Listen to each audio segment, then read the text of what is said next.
बहुत समय पहले की बात है, दुर्गापुर में एक राजा राज्य करते थे। राजा का नाम अजय सिंह था। अजय सिंह बहुत ही धर्मात्मा और पराक्रमी राजा थे। उनके केवल एक लड़की थी जिसका नाम सोनालिका था।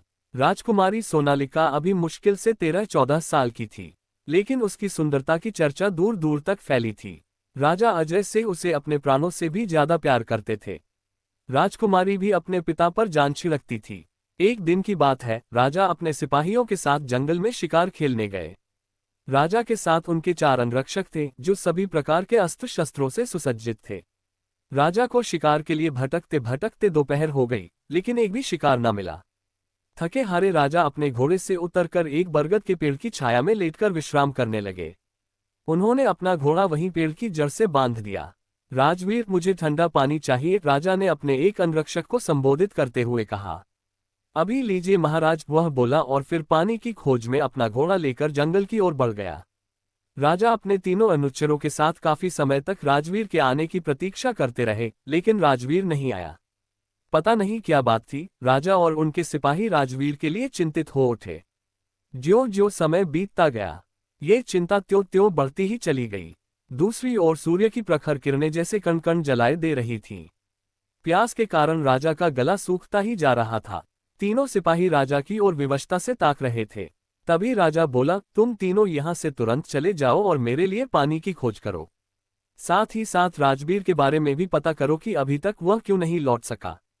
लेकिन कम से कम एक आदमी का तो आपके पास रहना जरूरी ही है महाराज, उनमें से एक बोला। राजा ने दो टूक उत्तर दिया, नहीं, तुम लोग मेरी रक्षा के लिए हो और इस वक्त मेरी रक्षा के लिए पानी की सख्त जरूरत है। इसलिए जैसे भी हो मेरे लिए अति शीघ्र पानी की व्यवस्था करो, साथ ही साथ राजवीर की भी खोज करो। जो आज्ञा महाराज। राजा का आदेश पाकर वे तीनों एक स्वर में बोले और फिर अपने अपने घोड़ों पर बैठकर पानी एवं अपने साथी की खोज में निकल पड़े। लगभग 2 घंटे तक राजा अपने सिपाहियों के लौटने की प्रतीक्षा करते रहे, लेकिन जब उनमें से कोई नहीं लौटा तो राजा चिंतित हो उठे। एक तो चिंता, दूसरे तपती हुई धूप, राजा का गला प्यास के कारण सूखता चला गया। हारकर राजा भी उठ खड़े हुए। अब सबसे पहले उन्हें पानी की तलाश स्वयं ही करनी थी, इस तरह हाथ पर हाथ रखकर बैठने से कोई लाभ नहीं था। राजा ने उठकर पेड़ से बंधा अपना घोड़ा खोला और उस पर बैठकर एक ओर चल दिए। राजा काफी देर तक अपने घोड़े पर बैठे बैठे इधर उधर भटकते रहे, लेकिन उन्हें न तो पानी मिला और न ही अपने सिपाही। लेकिन फिर भी राजा ने हिम्मत नहीं हारी। बार बार निराशा हाथ लगने के बावजूद भी वे दुगुने जोश के साथ अपने काम में जुट गए। वे जिस ओर आगे बढ़ रहे थे उस ओर जंगल ज्यादा ही घना था। कहीं कहीं तो उन्हें स्वयं घोड़े से नीचे उतरकर रास्ता बनाना पड़ता था। राजा आगे बढ़े ही जा रहे थे, सहसा उन्हें फिर घोड़े से उतरना पड़ा, क्योंकि आगे रास्ता वृक्षों की टहनियों ने रोक रखा था।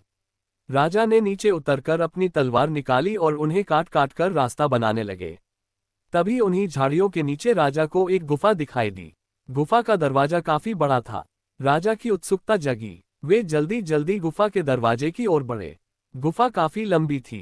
राजा अपने घोड़े की रस्सी थामे बढ़ते ही चले गए। राजा ने देखा, गुफा के फर्श पर सीलन थी। शायद आगे पानी की बावड़ी होगी। राजा ने सोचा और वे जल्दी जल्दी आगे बढ़ने लगे। थोड़ी दूर चलने के बाद वह गुफा एक लंबे चौड़े मैदान में बदल गई। उसी मैदान के बीचों बीच एक छोटा सा जलाशय था। राजा की आंखें चमक उठीं। उन्होंने अपने सूखते हुए होठों पर जुबान फेरी और तेज तेज कदमों से जलाशय की ओर बढ़ गए। जलाशय की खूबसूरती देखकर राजा मोहित हो उठे, लेकिन एक बात राजा को खटक रही थी कि इतनी खूबसूरती होते हुए भी वहां एकदम सन्नाटा था। एक भी पक्षी उस जलाशय के आसपास दिखलाई नहीं दे रहा था। लेकिन राजा को इस बारे में सोचने की फुर्सत नहीं थी। उनका तो गला प्यास की अधिकता के कारण सूखा जा रहा था। राजा जल्दी जल्दी जलाशय की सीढ़ियां उतरने लगे। पानी के पास पहुंचकर राजा ने हाथ मुंह धोया और पानी पीने लगे। पानी बेहद कड़वा था, लेकिन प्यास से व्याकुल राजा ने किसी तरह पानी पीकर अपनी प्यास बुझाए और वापस जाने के लिए मुड़े। तभी उनकी नजर अपने एक सिपाही पर पड़ी जो जलाशय की सीढ़ियों पर बेहोश पड़ा था। क्रमशः ये पहला भाग आप सबको पढ़कर कैसा लगा, यह अपनी सुंदर सी समीक्षा देकर जरूर बताएं और अगला भाग जैसे ही अपलोड करूं उसका नोटिफिकेशन आप तक सबसे पहले पहुंच जाए, इसलिए मुझे जरूर फॉलो करें। अगले भाग तक सभी को नमस्कार। Folded hands, folded hands, folded hands, folded hands.